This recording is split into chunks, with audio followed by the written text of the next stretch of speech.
Hi, my name's Max Phelps and I'd like to explain our revolutionary 5-2 system, which is what at the heart of our Best of Both Worlds program. And the 5-2 system is based on the assumption you need a minimum of 5 bank accounts spread across 2 banks to manage your money effectively. But before we get into that, let's look at how most people manage their money currently. Most people typically have one everyday account where their pay goes into. And each fortnight, month, week, whatever, the money goes into their everyday account. They have an ATM card or an FPOS card that they use to tap and spend money, and they try to save money. So what most people try to do is they save money, and some people will go directly from their pay. Some people have an automatic payment set up to their pay, but most people just have money going in and spend from their account. And some people then use a credit card to smooth out some of the imbalances caused by the bills.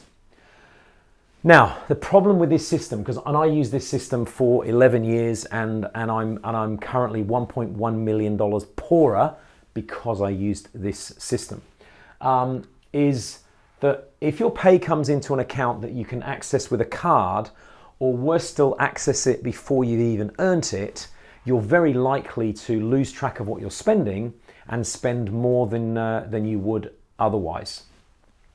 The next thing is, if you put money into a savings account, what typically happens is that a lot of that savings comes back out again for things like holidays or Christmas or gifts, or when you want to buy a car or something like that. So money goes in, but money comes back out again.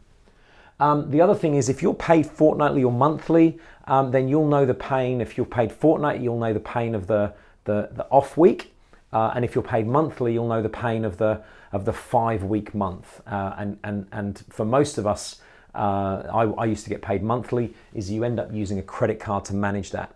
And you might think you're managing your credit card, but statistically, people spend 7 to 10% more when they use a credit card than when they use a debit card. So this is probably not going to work long term for you. Our approach is quite different. So we actually, first thing we do is we say we need to stop getting paid into an account that we can access, and we start getting paid into an account that only handles bills. The reason for that is that bills are quite fixed and quite predictable. So we know what bills are going to look like over a 12-month period, but we don't necessarily know what they're going to look like in a pay cycle. So they're quite easily to work out what they are for the year and then divide by the pay cycle. Importantly, we don't need to carry an ATM card for this account. If they give us one, we take it out of our wallet and we put it in a drawer at home so that when we need to pay bills, it's there ready for us. The money comes then into the bills account, and now because we've separated the bills from our everyday, we can now drip feed this money weekly, because all of us tend to work on a weekly cycle. We know what we do every week. We go to the same places, whether it be going out for the night, going to the gym, eating out, whatever it is that we do. We know that we buy our lunches and coffees and other things. We typically do our grocery shopping once a week, and for me, groceries is an everyday expense, not a bill, because a grocery bill can vary from $80 to $400 depending on what you're putting in the trolley. So it's highly variable and is something that we mostly manage weekly. And then it becomes much easier. We have an allowance for the week that covers what we do normally. When it runs out, we just have to stop spending, but don't worry, there's more money coming next week. So there's never an off week, but we might just have an off couple of days. Our savings then need to be broken into 3 and not 1. And that's because we need to save for our future in a different place to where we save for our holidays. Holidays are awesome. I love holidays, traveling, everything else. And that's one of the reasons why we talk about the best of both worlds. Because if we save for our holidays separate to saving for our future, we have a much better chance of doing what we want to do and not overspending. So let me give you a quick example. Imagine you had $50,000 in a savings account here, and you were going to book a holiday. How much are you going to spend on that holiday? The risk is you could spend a lot of money, or you could say, well, actually, I need that savings for my future. So what I'm going to do is not take a holiday. And that's not good either. Whereas if instead of having $50,000 in one account, you had $45,000 in an account labeled future and $5,000 in an account labeled holidays, then you know that you can take a holiday because you've got $5,000 in your holiday account. And that gives you permission to spend, which is a good thing. But the second thing is now you know what the budget is for the holiday. The budget for the holiday is $5,000. So you need to spend to that budget and not dip into the future. So when you separate it out, you've got a much better chance of taking a holiday and also sticking to the budget. The third element that we need is for the other fun stuff that we do in our lives. And that could be things like clothes, gifts, gadgets, massages, getting our hair done. They're things that we don't do every week, but we do anyway. And what we found through lots of experience with lots of people is that this works best on a monthly cycle, regardless of when you get paid. The reason this works on a monthly cycle is right now we're in April, and it's very easy to straight away think, oh right, April, I've got Easter, we're going away for Easter, therefore I'll need to preserve that money for the weekend away. So monthly tends to work best for that. The future and the holidays, they should really go in line with the pay cycle, but the key thing is to automate. What we're doing here with the all these transfers so that we don't have to think about them anymore.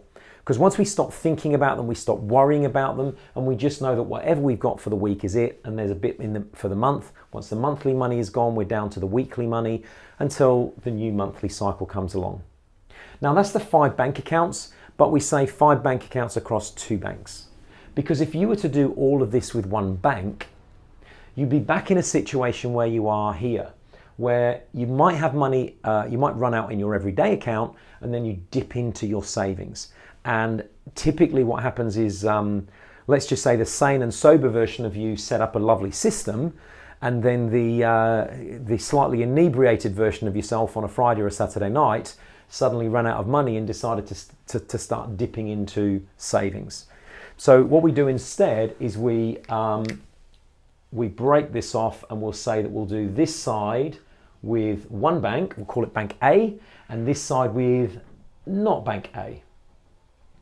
So we've got one bank that's taking care of the important stuff like paying our bills, providing for our future, and having great holidays, and the other bank where we're just using it for spending, and we have a savings account with that bank that's okay to dip into, a bit like this. So effectively the behaviors that you currently have will continue in the future.